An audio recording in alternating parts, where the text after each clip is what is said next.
Hey everyone, thank you so much for joining me. This video is a VR to Tash over at Foxes and Brown Bears Tarot. I love that channel name. She is a new tarot tuber and she has a wonderful energy, great videos.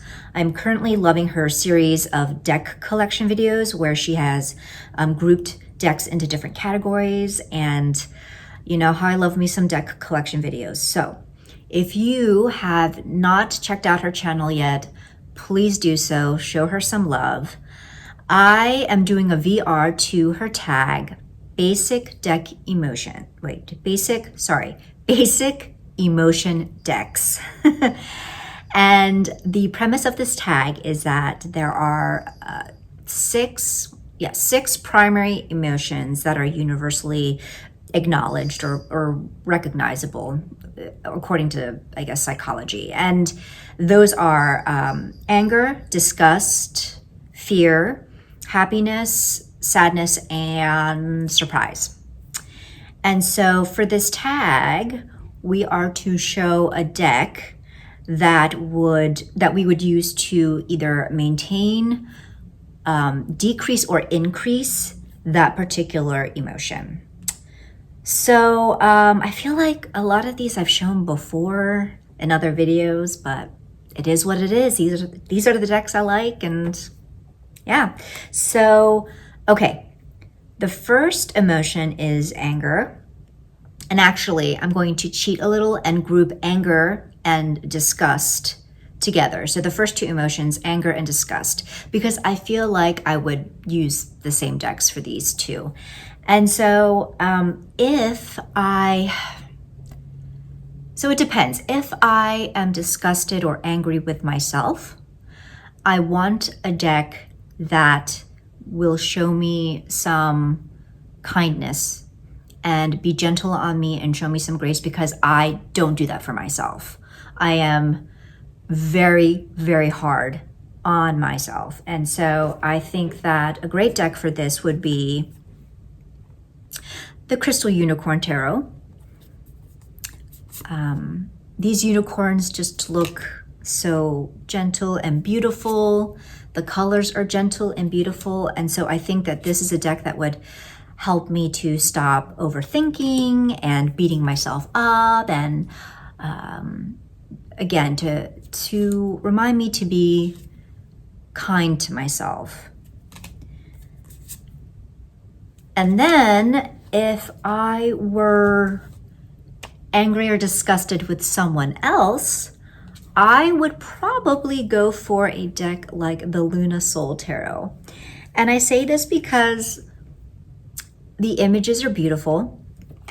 Again, the colors are calming and subdued. So I think this would be a great deck for kind of bringing me down from the disgust or the anger, and at the same time calling me out if I'm the one responsible, like if it's my shadow, as opposed to it being an anger that is, say, valid or justified.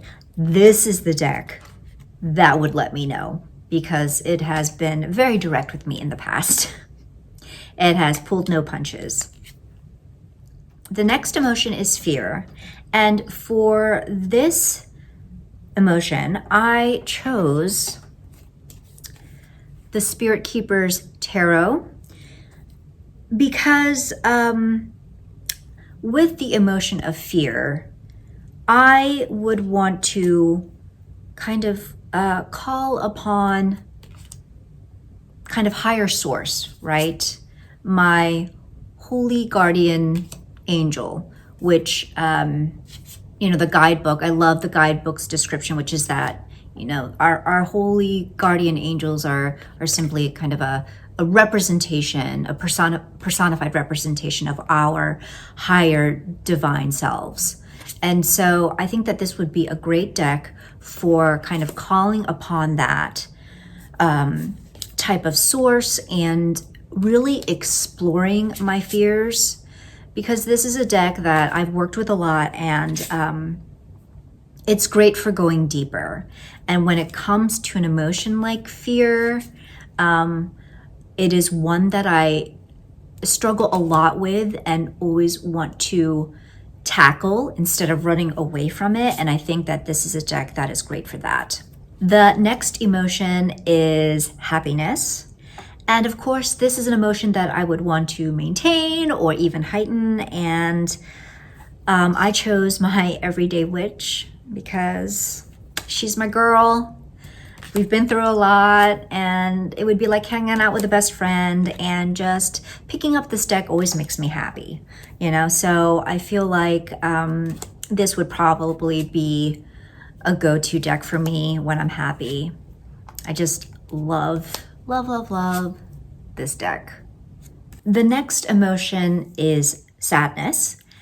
And when I think about how I deal with that emotion, other than, you know, retail therapy or eating my feelings, I usually try to kind of take my mind off of things just for a little while, or calm myself down by reading a good book, you know, escaping into a good story or a good movie. And as I've said before, oftentimes my genre of choice is like fantasy or sci-fi, maybe even a good cheesy romance. And so I thought that a great deck for this emotion would be my Forest of Enchantment Tarot, because this is very much a fairy tale, folk tale, fantasy-like deck. And so this would help to calm me down and make me feel like I'm stepping into an alternate world. And yet at the same time, you know, if the deck is so inclined to kind of help me with my sadness, impart some messages, I think that this is a deck that would do that. Surprise is the final emotion, and for that, I chose the Raven's Prophecy Tarot. And the reason I chose this deck is because with the element of surprise, whether that be a good surprise, a bad surprise, I would maybe want to explore that emotion a little bit more, investigate a little bit more. And this deck, while a lot of the images are kind of simple in nature, this is a deck that I can really dive deep into. And it is a deck that I can really pull a lot from. And so I think that this deck doesn't lean towards necessarily happy or sad for me. And so I think that would work for kind of either side of that emotion, whether it be a good surprise or a bad one. I hope you enjoyed this VR. Thank you so much to Tash. If you are so inclined, feel free to jump in on this tag. And thank you all for hanging out with me and taking that time. So until the next video, please stay safe, be well, and take care.